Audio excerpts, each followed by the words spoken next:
अहो हिंदू म्हणजे काय? हिंदू म्हणजे फक्त परप्रांतीय? हिंदू म्हणजे कोण? हिंदू म्हणजे स्थानिक नाहीये?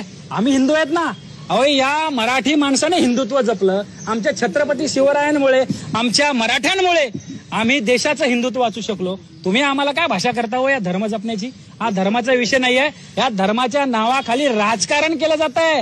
हे काय दाखवतायत की आमची संख्या एवढी आहे, आम्ही रस्ते अडू शकतो, आम्ही पोलिसांना धक्केबुक्की करू शकतो, आम्ही न्यायालयाला जुमानू शकत नाही. ही ताकद येणाऱ्या निवडणुकीसाठी दाखवतायत आणि यांच्या बाजूने उभा राहणारे मंत्री आहेत.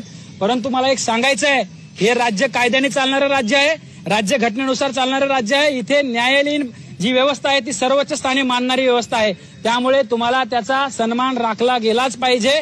आणि तुम्ही न्यायालयाच्या विरोधात जाऊन जर कोणतीही कृती करत असाल तर आम्ही देखील तुमच्या समोर उभे राहू आणि लाखोंचे मोर्चे आम्ही या ठिकाणी काढू, असं या ठिकाणी